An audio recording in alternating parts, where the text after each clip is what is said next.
Je vais commencer par lire Matthieu 24, versets 32 à 39. Instruisez-vous par une comparaison tirée du figuier. Dès que ses branches deviennent tendres et que les feuilles poussent, vous connaissez que l'été est proche. De même, quand vous verrez toutes ces choses, sachez que le Fils de l'homme est proche, à la porte. Je vous le dis en vérité, cette génération ne passera point que tout cela n'arrive. Le ciel et la terre passeront, mais mes paroles ne passeront point. Pour ce qui est du jour et de l'heure, personne ne le sait, ni les anges des cieux, ni le Fils, mais le Père seul. Ce qui arriva du temps de Noé arrivera du même à l'avènement du Fils de l'homme. Car dans les jours qui précèdent le déluge, les hommes mangeaient et buvaient, se mariaient et mariaient leurs enfants, jusqu'au jour où Noé entra dans l'arche. Et ils ne se doutèrent de rien jusqu'à ce que le déluge vînt et les emporta tous. Il en sera de même à l'avènement du Fils de l'homme. Et 1 Corinthiens 16, 13, veillez, demeurez fermes dans la foi, soyez des hommes, fortifiez-vous. Et maintenant, c'est le moment où Florian il va faire la prédication.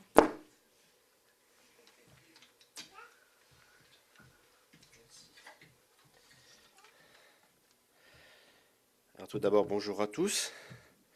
J'espère que la semaine s'est bien passée. Comme on voit un petit peu, pour certaines personnes, je pense notamment au frère de Saint-Louis, qui a dû passer quasiment plus d'une semaine maintenant, qu'il aurait déjà dû atterrir sur le sol français. C'est vrai que on vit dans des temps qui sont un petit peu compliqués.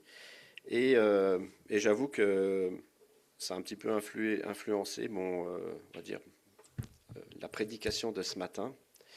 Mais on va voir ensemble certaines choses.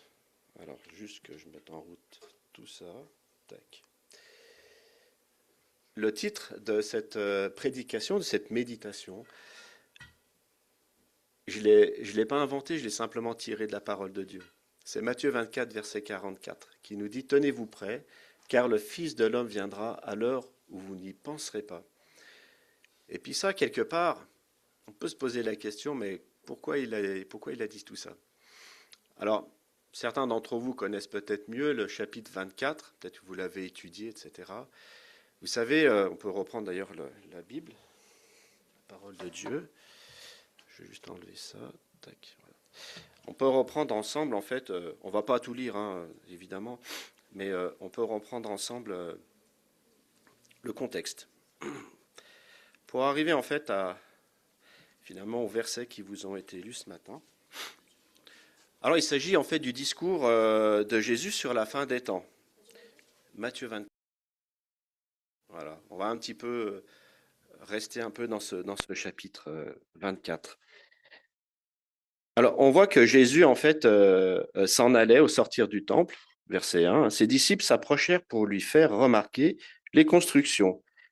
Mais il leur dit, voyez tout cela, en vérité, je vous le dis, il ne restera pas ici pierre sur pierre qui ne soit renversée. Alors évidemment, il le dit dans un but bien précis, et en fait, ça va poser aux disciples une interrogation.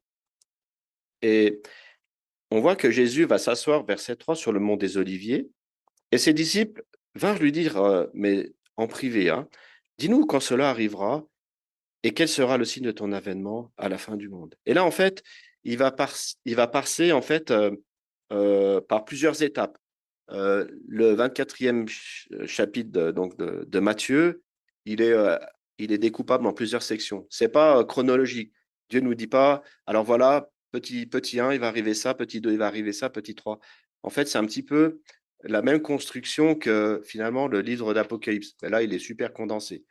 Le livre d'Apocalypse, en fait, il est fait un peu on appelle ça le cadiliforme. Je le dis mal, c'est pas comme ça, mais c'est en forme de chandelier. Vous savez, le chandelier des Hébreux. Donc, c'est fait avec comme des branches, en fait, et il y a un point central. Ben, c'est un petit peu construit sous cette même thématique. Alors, que nous dit en fait la parole? Je vais aller là-dedans. Donc, on voit qu'il va parler en fait de bruit de guerre et de guerre. Et puis, c'est vrai que dernièrement, en fait, quand on regarde l'actualité, On est un petit peu dedans. Mais ce n'est pas la première fois que des choses arrivent de cette manière-là. Et je me suis dit, parce que si vous allez sur YouTube, vous remarquerez en fait que là, ça va bon train. Il y a beaucoup de... Ça spécule à mort en fait. Le retour de Jésus. Alors c'est bien, on parle du retour de Jésus, mais c'est surtout basé en fait sur il se passe ça, alors Jésus revient. Et je me suis dit, mais que dit la parole de Dieu par rapport à tout ça? Donc Jésus, en fait, va dire, ben, effectivement, vous allez entendre de bruit, parler de guerre, verset 6, de bruit de guerre, mais il nous dit la chose suivante, gardez-vous de vous alarmer, car cela doit arriver. Donc en gros, Jésus nous dit, effectivement, ces choses risquent de vous perturber, mais ne posez pas le regard finalement que sur ça. C'est assez clair, en fait. Gardez-vous de vous alarmer. Mais ce ne sera pas encore la fin. On pourrait se dire, tiens, c'est bizarre parce que finalement, tout ce qui nous est dit sur Internet va un peu dans un autre sens. Et là, il va continuer, une nation va s'élever contre une autre nation, etc. Et puis, effectivement, il va nous dire que tout cela ne sera que le commencement des douleurs. Et particulièrement, en fait, ça concerne en fait ce qu'on appelle les douleurs de l'enfantement. Et puis, c'est vrai que je le répète assez souvent ces derniers temps. Qui veut bien l'entendre, en fait, c'est qu'aujourd'hui, on arrive euh, avec des séquences qui sont extrêmement proches, en fait. Donc, que ça soit des guerres, des bruits de guerre, que ça soit des tremblements de terre, des inondations, enfin des problèmes climatiques, que ça soit des problèmes politiques, bon là on est en plein dedans, bref, ça va de plus en plus vite en fait.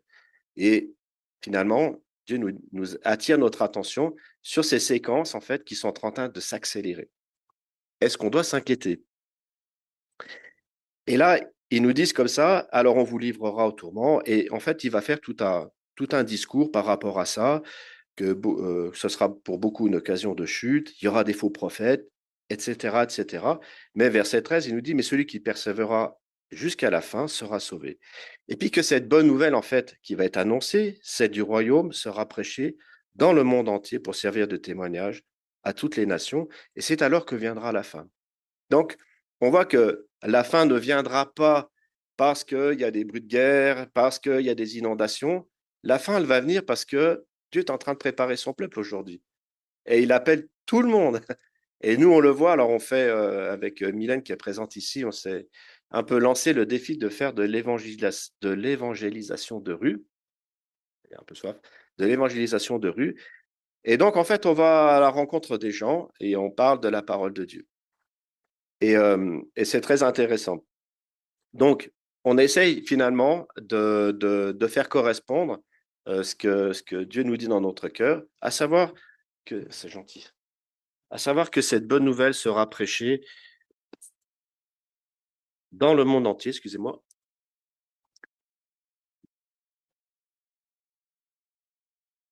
J'ai l'impression que les radiateurs, ils sont en fond. Ou c'est moi qui est chaud, ou c'est la préménopause, c'est comment, l'andropause, c'est ça pour les hommes?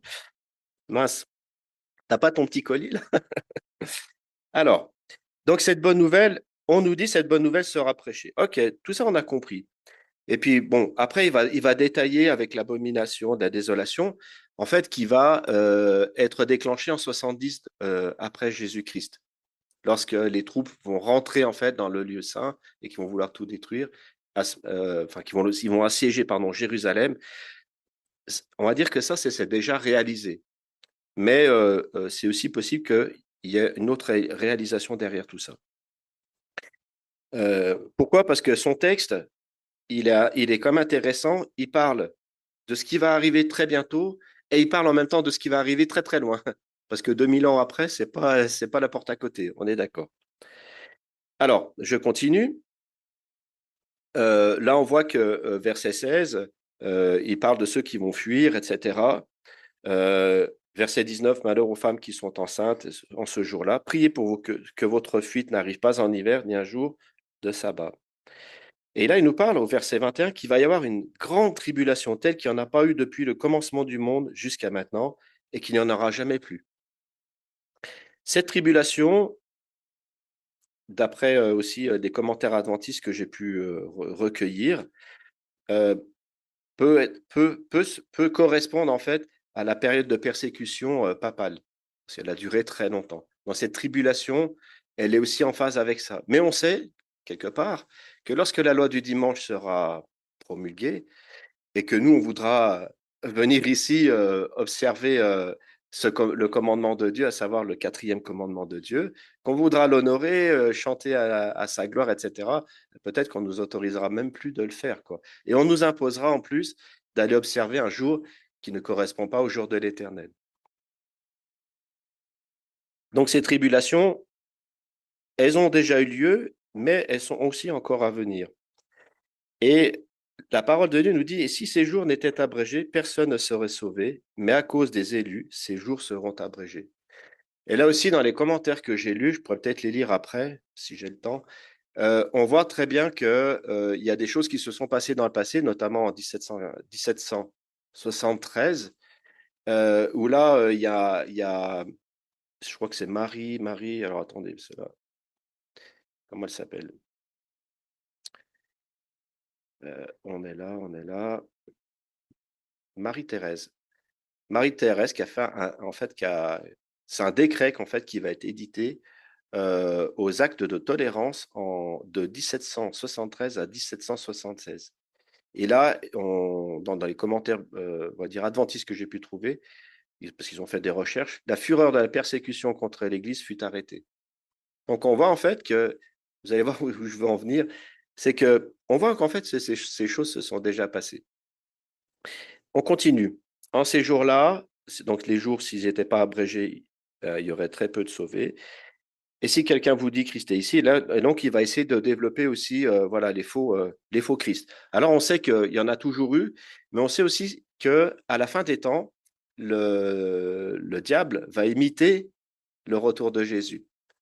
Et ça, c'est quelque chose qu'on doit aussi bien s'impacter, parce que lorsqu'il viendra, la séduction qu'il va employer sera tellement forte que même nous, et là je reviens sur le texte, les élus, que même nous, en fait, on sera ébranlés en fait dans notre foi. Ça viendra nous interpeller, quoi.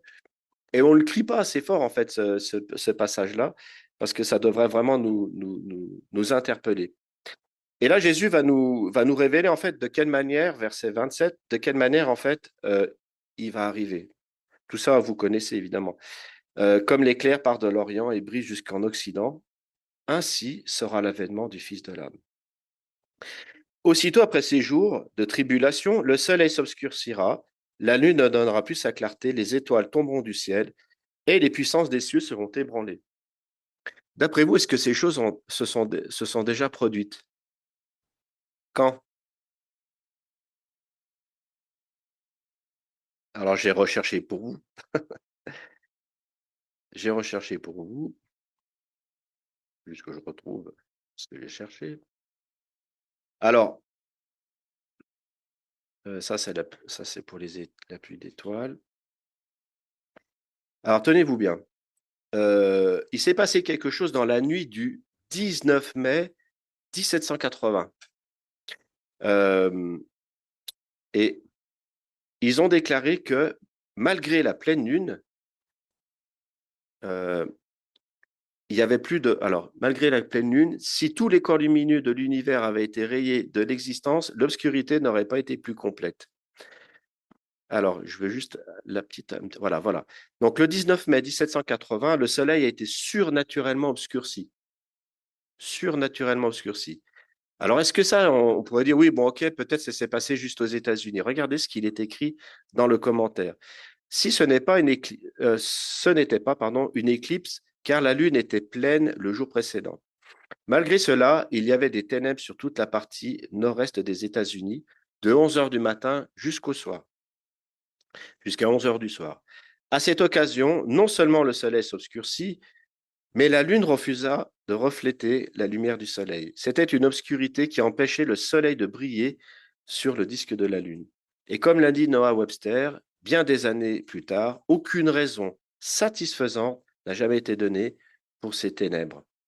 De ce jour sombre, l'astronome Herschel a déclaré: le jour sombre en Amérique du Nord a été l'un de ces merveilleux phénomènes de la nature sur lesquels on lira toujours avec intérêt et que mais que la philosophie ne peut expliquer. Donc, que nous dit finalement Qu'est-ce qui s'est passé dans le temps? On sait donc qu'en 1780, le 19 mai, ce qui est écrit dans la parole de Dieu s'est réalisé. Tu le savais, toi? Tu le savais? Ah, d'accord. D'accord, ok. Ok. Alors, bon, c'est vrai que chez les adventistes, c'est quelque chose qu'on... Hein? Tu l'as déjà lu? D'accord, ok. Alors, regardez où on va en venir. Et puis ensuite, donc là, on a déjà les deux premiers signes qui se sont réalisés. Le soleil qui perd de sa clarté, la lune qui ne brille plus, etc. Et le troisième signe. Alors, le troisième signe qu'on a lu tout à l'heure, donc verset 29, je le relis, aussitôt après ces jours de tribulation, le soleil s'obscurcira. Ça a été fait le 19 mai 1780. La lune ne donnera plus sa clarté, c'est fait en même temps. Les étoiles tombèrent du ciel et les puissances des cieux seront ébranlées. Alors, ce troisième signe, c'est les étoiles qui vont tomber du ciel. Alors, je vous lis aussi ces commentaires. Tout cela s'est accompli en fait le 13 novembre 1833. Cette nuit, En cette nuit, ou plutôt commençant à 5 heures du matin, avant le lever du jour, il y avait une pluie météorique comparée par certains à des torrents de feu tombant du ciel et par d'autres des étincelles de feu s'envolant d'un immense feu d'artifice. Écoutez bien, ce phénomène couvrait toute l'Amérique du Nord, du golfe du Mexique tout en bas donc au sud, jusqu'à la baie d'Hudson. La baie d'Hudson, c'est encore au-dessus du Michigan. Donc c'est vraiment, là, on est quasiment en allant sur le pôle Nord. Vous voyez toute cette ligne-là, eh bien, toute cette ligne-là, en fait, avait ce phénomène-là. Donc, ce n'est pas un phénomène local, parce que des fois, il peut y arriver dans certains phénomènes. Et non seulement c'était, on va dire, de manière verticale sur une carte, mais aussi d'une manière horizontale. Alors, je n'ai pas regardé où c'était les îles Sandwich, mais c'est plutôt à l'ouest, on va dire peut-être côté euh, Californie, tout ça, jusqu'à quelques centaines de kilomètres de Liverpool. Liverpool, c'est pas très loin finalement d'ici. Je sais pas si donc c'est en Angleterre et c'est plutôt donc Liverpool est côté ouest de l'île. Alors quel que soit donc l'endroit d'observation, c'était la même pluie continuelle d'étoiles, aussi dense que des flocons de neige et qu'une tempête de neige. Alors maintenant, on va arriver en fait à mon verset de ce matin parce que bon, là, ok, on a brossé un petit peu le tableau. Et donc, on voit aussi que dans ce qu'on a au verset 29, il n'y a qu'une chose qui ne s'est pas accomplie, c'est les puissances des cieux qui ont été ébranlées. Donc, c'est la toute dernière partie. Et ça, quand cette partie-là arrivera, Jésus sera directement ici. Alors, le signe du Fils, verset 30, de l'homme paraîtra dans le ciel et toutes les tribus de la terre se lamenteront, car elles verront le Fils de l'homme venir sur les nuées du ciel avec beaucoup de puissance et de gloire. Il enverra ses anges avec la trompette retentissante et ils rassembleront ses élus des quatre vents d'une extrémité des cieux à l'autre. Et là, donc on est sur toute une explication et on arrive au verset 32 qui a été lu tout à l'heure. Et là, on nous dit, recevez l'enseignement de la parabole du figuier. Donc, qu'est-ce que finalement Dieu veut nous dire par rapport à ça? Qu'est-ce que Dieu veut faire transparaître à travers ça? Euh, vous avez tous remarqué en ce moment dehors, quand vous regardez en fait les arbres, d'ailleurs, ça va à une vitesse, c'est extraordinaire. Moi, je suis à la maison, j'ai un peu plus de temps. Avant, j'y prêtais un peu moins attention. Mais vous avez en fait les feuilles qui sortent. Et chez moi, j'ai des arbres qui sont assez jolis. J'en ai un qui fleurit, on va dire, fin février et début mars. Là, il est tout en fleurs, il est tout rose, il est magnifique. Et j'en ai un autre à l'entrée de la maison qui sort des feuilles qui sont jaunes, mais jaune poussin. Et il y a 3 jours en arrière, quand je suis arrivé devant cet arbre-là, je me souviens, j'ai regardé, j'ai dit, et les feuilles étaient toutes petites, insignifiantes. Je me suis dit, boula, il y a encore le temps. En 3 jours seulement, tout est sorti, boum, et là, ça commence à prendre de l'ampleur. Ça va, la nature va à une vitesse. Et, et je me suis dit, je vais me servir aussi de ça en me disant, bah, tiens, effectivement, je sais chaque année, en fait, à chaque fois que je vois en fait les feuilles sortir, bah, qu'effectivement, on arrive au printemps et là, il dit, par exemple, pour le figuier, qu'on va arriver à l'été. Alors, finalement, qu'est-ce que Jésus veut nous faire comprendre par rapport à cette parabole? Eh bien, regardez en fait dans dans les écrits aussi que j'ai pu, dans les commentaires en fait adventistes. Et la sœur White, c'est une compilation, hein. La sœur White nous dit, suivant cette succession de prophéties, donc on a vu le soleil, la lune et les étoiles. Après l'accomplissement du troisième signe, la chute d'étoiles, notre Sauveur dit, instruisez-vous par une comparaison du figuier. Ces paroles ne s'appliquent pas à la génération qui vivait lorsque notre Seigneur donna ce discours, mais à la génération qui verrait ces choses accomplies. Non pas s'accomplissant, mais accomplies. Les choses devant être accomplies comme signe que le Christ est à la porte, n'inclut bien sûr pas l'ébranlement des puissances des cieux lorsqu'on le verra venir en fait venir. Ces signes de sa prochaine venue comprennent ce troisième signe, celui avec les étoiles. Ainsi, l'époque désignée par le Seigneur pour que des gens s'instruisent par une comparaison tirée du figuier commence après 1833. C'est le temps fixé par le Seigneur pour que le monde s'éveille à la grande vérité que sa venue est à la porte et surviendra avant que la génération qui entende cette parole disparaisse. Nous voyons donc dans cette prophétie, comme est indiqué dans le temps où la grande proclamation de la venue du Christ devait être donnée au monde. Et moi, là où ça m'interpelle, c'est que juste après, en fait, il va nous dire,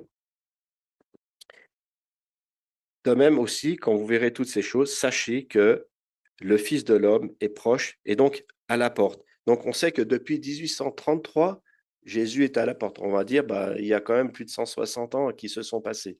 Qu'est-ce qui pourrait aujourd'hui nous dire, bah, il faut vraiment se préparer. Et c'est là où je vais attirer un petit peu votre attention. C'est vraiment le point de ce matin. Tenez-vous prêts, parce qu'en fait, lorsqu'il nous dit ça au verset 44, il va développer un petit peu quelque chose avant. Il va nous dire ceci. En vérité, je vous le dis, cette génération ne passera point que tout cela n'arrive. Le ciel et la terre passeront, mais mes paroles ne passeront point. On va développer après. Mais pour ce qui est du jour et de l'heure, personne ne le connaît. Et là, il va nous instruire par rapport au jour de Noé. Et, et là, on a une histoire qui est jolie, qui nous dit comme ça que finalement, les hommes mangeaient, buvaient, se mariaient, enfin bref, ils faisaient leur vie en fait. Donc, ils ne prêtaient pas attention finalement à ce qui se passait. Donc, ils continuaient leur vie. Et je dirais que euh, du même jour que de la même manière qu'au jour de Noé, en fait, ça a surpris tout le monde. Lorsqu'en fait Dieu a fermé la fameuse porte du bateau, de l'arche de Noé, les jeux étaient faits. Et là où moi, ça me fait un petit peu, je ne vais pas dire peur, mais là où ça m'interpelle beaucoup, c'est que on s'aperçoit dans la parole que Jésus va développer un peu toutes ces choses-là en disant, regardez par exemple avec les 10 vierges, elles se sont endormies et finalement elles se sont réveillées un petit peu tardivement, quoi. Et malheureusement, la moitié d'entre elles, en fait, vont passer à côté finalement de la vie éternelle. Parce que là, c'est clair, quand ils vont arriver, la porte sera déjà fermée. La porte de la grâce de Dieu sera fermée. Et mon point, en fait, ce matin, c'est où on en est finalement dans notre christianisme. Parce qu'aujourd'hui, il y a deux choses. Donc, je voulais développer, mais il faut que je fasse un peu vite parce que le temps passe. La première chose, c'est que nous devons apprendre à discerner dans les temps dans lesquels nous sommes. La deuxième chose, c'est que nous devons vivre dans l'attente.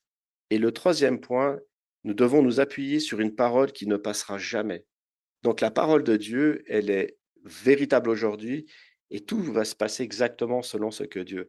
Et c'est vrai qu'aujourd'hui, il y a peut-être potentiellement deux dangers. Le premier, c'est de dire, on a le temps de voir arriver.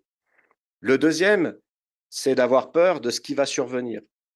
Vous voyez? Et du coup, on n'est pas dans cette attente où on se tient prêt en fait pour recevoir le Seigneur. Alors, je développe un petit peu en essayant de ne pas prendre trop de temps. Dans, dans, dans ce qui nous est dit ce matin, instruisez-vous par une comparaison tirée du figuier. Dieu nous invite en fait à avoir une lecture en fait de ce qui se passe autour de nous, à avoir une certaine approche. Vous savez que le figuier en fait représente dans la Bible représente Israël, en fait. Vous vous souvenez de l'histoire où Jésus va arriver près du figuier et qu'il n'a pas de fruits, en fait, le figuier. Donc Jésus va maudire, en fait, le figuier et en 24 heures seulement, il va sécher. Ben, ça, c'était juste pour démontrer que la spiritualité, à ce moment-là, chez les Hébreux, en fait, ou chez les Juifs, si vous préférez, elle était telle qu'ils étaient tels des arbres séchés sur place, en fait. Voilà ce que Jésus voulait démontrer à ce moment-là. C'est pas qu'il a maudit l'arbre parce qu'il portait pas de fruits, mais c'était juste pour montrer que Israël ne portait pas de fruits. Et ça peut être notre cas aussi. C'est pas parce que nous sommes adventistes du 7e jour que nous venons à l'école. Ce matin, on en parlait encore. C'est Sam qui en parlait. Nous venons à l'église chaque sabbat, nous payons nos dîmes. Voilà, peut-être on a aussi notre régime alimentaire, enfin la réforme alimentaire, la réforme vestimentaire. Tout ça ne sauve absolument pas. C'est des choses qui découlent en fait de notre, voilà, de notre foi en Christ. Et, et on doit être attentif à tout ça, toujours dans le cadre de la préparation. Jésus nous dit, regardez et apprenez, car de la même manière, l'histoire humaine possède des signes. Dieu n'appelle pas son peuple à vivre dans l'ignorance, mais il appelle son peuple à vivre dans le discernement. On doit discerner les temps et les moments dans lesquels nous sommes. Dans la Bible, le peuple de Dieu est souvent comparé à une sentinelle qui ne dort pas, une sentinelle qui regarde à l'horizon, une sentinelle qui discerne ce qui est en train de s'approcher. Aujourd'hui encore, Dieu vous appelle, il appelle son Église à être réveillée. Et c'est ce qu'il va développer un petit peu après. Regardez par exemple dans la parabole du bon et du mauvais serviteur. Dieu vous dit ce matin, et nous le dit à moi autant qu'à vous, quel est donc le serviteur fidèle et prudent que son maître a établi sur ses gens pour leur donner la nourriture au temps convenable? Heureux ce serviteur que son maître à son arrivée trouvera occupé de la sorte. Donc, quelque part, Dieu nous dit aussi ce matin de recentrer nos priorités. Quelle est votre priorité aujourd'hui? Est-ce que votre priorité, c'est d'alimenter confortablement nos comptes bancaires? C'est bien d'avoir un travail, mais où est notre priorité? Est-ce que notre priorité, elle est Jésus, ou est-ce que notre priorité, elle est fixée sur nous-mêmes, tournée sur nous-mêmes? Je vous pose la question parce que quand on lit en fait ces écrits bibliques, et puis que Dieu nous dit, mais regardez, en fait, au temps de Noé, en fait, ils ont pas vu arriver tout ça. Moi, je vous le dis, honnêtement, ce matin, Dieu pourrait arriver bien plus vite que ce que vous pensez. On se dit, ah, mais attends, des fois, ça m'est arrivé de me dire, mais ça, c'est pas encore arrivé. Il resterait encore ça. La loi du dimanche, par exemple. Mais effectivement, on sait on connaît les séquences, mais c'est un piège pour nous. Moi, je vous dis, c'est un piège. Satan a tissé ce piège-là. Vous devez être prêt, vous devez vous tenir prêt. Et si vous ne le faites pas, si je ne le fais pas non plus, je passe à côté. Donc, nous devons vivre, deuxième point, dans l'attente du retour du Christ. Jésus nous dit, ensuite, quand vous verrez donc toutes ces choses, sachez que le Fils de l'homme est proche à la porte. Alors, on l'a vu depuis 1833, vu que tous les éléments se sont correctement coordonnés, on est dans cette attente, en fait. On est d'accord. Mais imaginez quelqu'un qui se tient dans votre porte, il n'est pas loin, il n'est pas absent, il est là, il est prêt à entrer. Donc, imaginez que Jésus est derrière cette porte. Est-ce qu'il est loin? Il n'est pas loin. Ouais, il faut avoir un peu des images percutantes. Jésus pourrait être là, derrière la porte. Et oui, elle est fermée. Mais lui seul a la puissance d'ouvrir et de fermer, dit la parole de Dieu. Donc Jésus, à partir du moment où il ouvrira cette porte, eh bien, ça va marquer définitivement du sceau de Dieu quelque part. Enfin, ça va sceller chaque âme humaine. Le premier danger que nous avons, alors j'en ai parlé un petit peu tout à l'heure, donc c'est d'être dans l'indifférence en fait. Beaucoup de gens vivent comme si Jésus ne revenait jamais. J'ai déjà eu des discussions avec des gens, ils m'ont dit, oui, c'est vrai, bah, peut-être que c'est vrai qu'avec ce qui se passe là, mais bon, ça fait longtemps qu'on parle du retour de Jésus et les gens se lassent et se patientent pas. Et du coup, en fait, ils attendent quoi, les gens? Ils attendent qu'il y ait des signes suffisamment forts dans leur environnement pour se dire, et là, il faut vraiment que je me bouge et puis que je commence à prier, à lire la Bible. Est-ce que vous croyez que ce sera le moment de le faire? Quand ça va commencer à partir dans tous les sens, ça sera trop tard pour faire ça. Et là, je parle vraiment spécifiquement pour le peuple de Dieu. Pour les autres qui ne connaissent pas le message, il y a encore un temps spécifique que Dieu met en réserve pour eux. Mais pour nous qui savons, il n'y a pas de temps de réserve. Mon jugement commencera par la maison de Dieu, dit l'Éternel. Donc par nous, par ceux qui ont la connaissance de la Bible. Retenez bien ça. Deuxième danger, la peur excessive, comme je l'ai dit tout à l'heure. Certains deviennent obsédés par les catastrophes et les signes. Alors j'invite à tous ceux qui vont sur YouTube regarder tous les jours en fait des choses. Et certains se reconnaîtront. Mais je pense qu'il faut faire très attention parce que ça amène finalement pas grand-chose. En fait, ça va exciter notre peur, notre crainte, et c'est tout ce que ça va amener. Et ça va même pas nous aider à nous préparer à recevoir Jésus. Jésus ne veut ni l'indifférence ni la panique, mais il vous appelle, vous, à une vigilance remplie d'espérance. Troisième point, dernier point. S'appuyer sur la parole qui ne passe pas. Jésus prononce cette déclaration bouleversante. Car le ciel et la terre passeront, mais mes paroles ne passeront point. Retenez bien ceci. Le ciel et la terre passeront, mais moi, ma parole, et Jésus est la parole. Vous vous souvenez? Jésus est la parole, et Jésus ne passera jamais. Il ne passera point. Il sera toujours là. Dans tous les cas de figure, pensez-y un instant. Les montagnes semblent éternelles. Les océans semblent immuables. La création semble solide, comme du roc. Mais Jésus dit, même cela passera. Même notre environnement, qui paraît indestructible, tout ça va passer. Les empires passent, les civilisations disparaissent, les systèmes humains tombent, mais une chose demeure, la parole du Christ.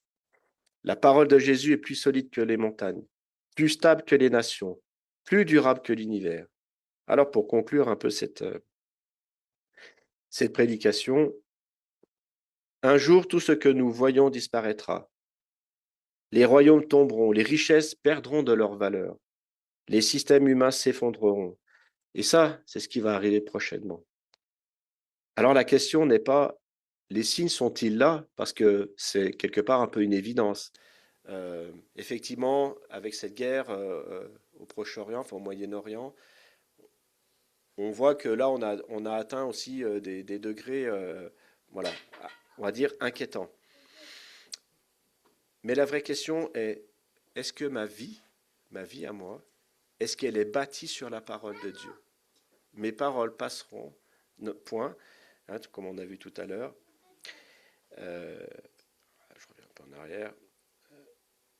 Ouais, le ciel et la terre passeront, mais mes paroles ne passeront pas. Je dis un peu à l'envers. Donc, ma vie est-elle bâtie sur la parole de Dieu? Alors, ce matin, je vous propose 3 questions simples. La première, êtes-vous éveillé spirituellement? Est-ce que nous ne sommes pas comme les vierges dans le chapitre 25? Parce que c'est ce qui est clairement déclaré. Toutes dorment. Mais il y a un moment donné, ils entendent, hey, le Seigneur Jésus revient. Parce qu'il y a peut-être des gens qui vont prêcher ça d'une manière assez forte et assez puissante. Malheureusement, sur ces 10 vierges, 5, finalement, ne marchent pas finalement avec Jésus. Ils connaissent Dieu, ils viennent à l'église le sabbat matin. Ils ont certainement, ils ont aussi peut-être la réforme alimentaire, la réforme vestimentaire. Bref, ils donnent leur dîme à l'église. Et pourtant, ces gens-là vont louper le coche. Ça fait mal, quoi. On se dit, mais ils connaissent Jésus, ils connaissent la parole.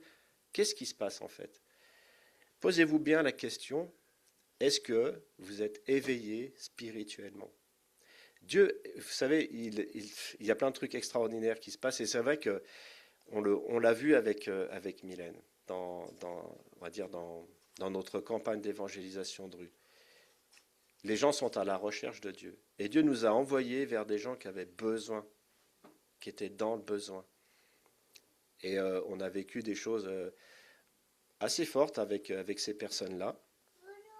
Et moi, je me disais, ben, Dieu utilisera chacun d'entre nous, en fait, pour aller pour aller appeler telle et telle personne. C'est ça en fait, être prêt. C'est pas se dire, bon, c'est pas bien s'habiller et puis se dire, voilà, bah, Seigneur, viens me chercher. Non, être prêt, en fait, c'est comme on a un petit peu vu ce matin, ce fameux mot que j'ai développé dans l'école du sabbat, marcher, en fait. On doit être dans l'action de marcher.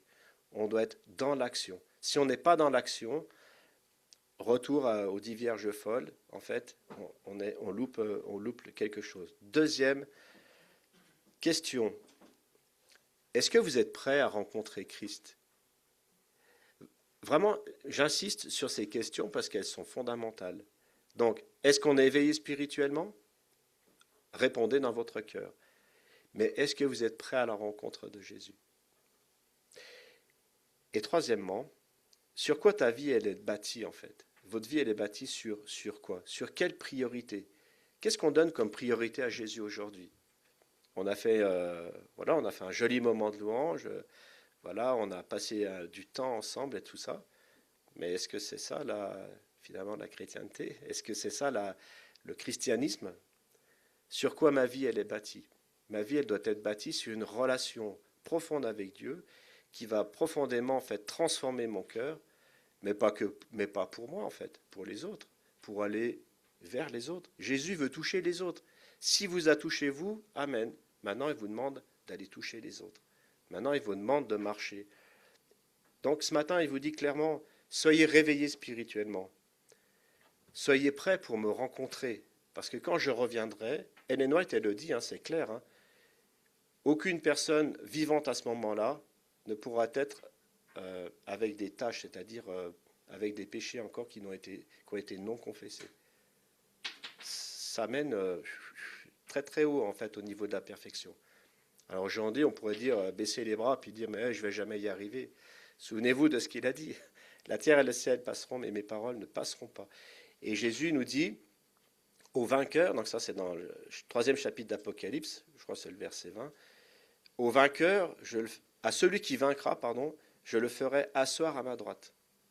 Mais il vous demande de vaincre en fait. Il vous demande en fait, encore une fois, d'être réveillé spirituellement, de le rencontrer quotidiennement.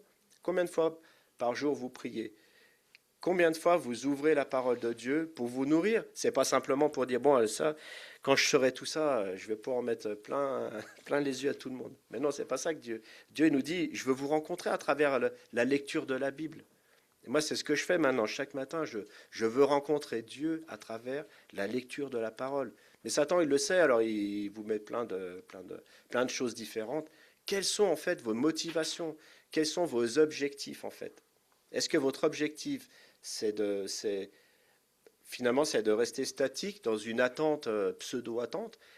Et vous croyez quoi? Parce que vous croyez qu'elles font simplement dodo, là, les vierges? Non, non, elles sont... en fait, l'endormissement, c'est l'endormissement spirituel. Elles sont à l'église tous les sabbats matins, ou peut-être tous les dimanches, c'est pour d'autres confessions, pour les autres chrétiens. Donc, en fait, elles sont quelque part un peu en mouvement, et on s'aperçoit qu'elles passent à côté. Elles passent à côté. Encore une fois, dans la parabole au verset 45, heureux ce serviteur que son maître, à son arrivée, trouvera occupé de la sorte. Mémorisez bien ce verset, parce qu'il est pour nous, il est vraiment pour nous. Alors, on a terminé. Car Jésus a... Non, ça j'ai déjà dit. Oui, on reprend ce terme. Donc, le ciel et la terre passeront, mais mes paroles ne passeront point. Donc, si votre vie est bâtie sur cette parole, c'est-à-dire en fait sur Jésus-Christ, alors même si le monde tremble, même si tout est chaotique, même si la loi du sabbat, la loi du dimanche